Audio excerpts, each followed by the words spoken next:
Well, good morning, my friends. Back home in Tonawanda after a couple of days in Nashville, Tennessee, where we had an amazing time. It was incredible and completely unbelievable. I just work for the most amazing company. It'd be even super hard to describe over a video, but I will tell you that I am so lucky to be a part of this team. And that meant the last couple of days I was doing as many of my habits and my routine as possible. But I was not 100%. And that's okay. The worst thing I could do, and one of the reasons that I think people, get stuck on the yo-yo diets and exercise and is because they're setting goals. And I'm not saying goal setting is bad, so please don't misunderstand me. But instead of creating habits that create an identity, and of course I'm getting this from James Clear's book, Atomic Habits, and if you haven't read it, it's probably one of the best reads that you could find. Highly recommend that book. And goals are fine. Goals motivate people. And, I've got goals with this journey, and that's normal. However, my goal is to build an identity of somebody that takes care of themselves. That is my goal, is to build an identity of somebody that is healthy, somebody that takes care of their body. So when I go away on a trip for a couple days and I miss a couple of workouts because the schedule's packed, and then I step back on the scale and see that I've gained a little bit, the mindset that we've been talking about the last couple of videos becomes extraordinarily important, because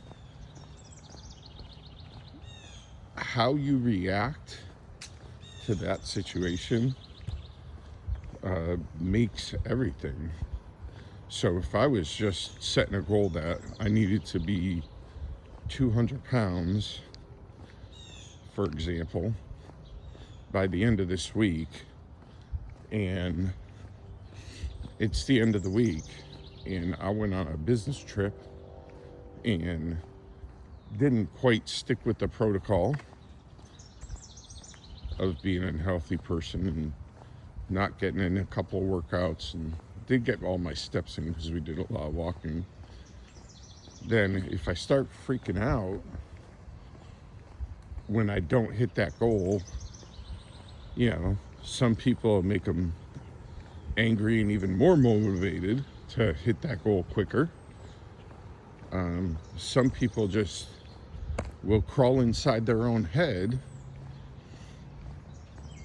and stay there and say, see, I knew I couldn't do it. And then they start telling themselves their story. So, my story would be, see, I told you you're not good enough, because that's the story that I used to tell myself.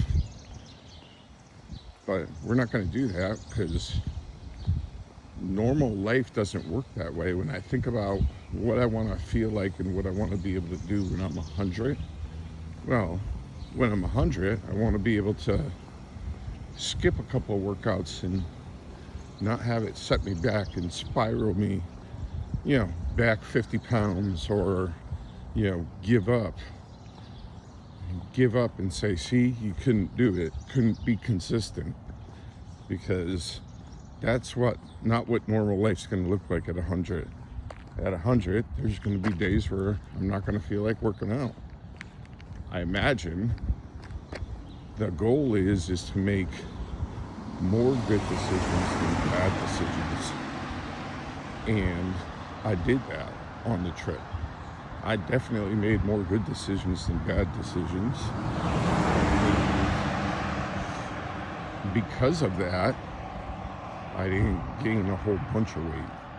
I gained a few pounds, and we're back at our routine this morning. And right away, I just was excited to get up and start walking. So I'm a healthy person. So I'm behaving like a healthy person. And healthy people sometimes have to make accommodations for work life, as long as they're always prioritizing health, but able to still live life. So it's got to be sustainable. That's why I like the habits better than the goals. Goals help, but habits are even better, because habits build identity. I hope you guys are amazing today.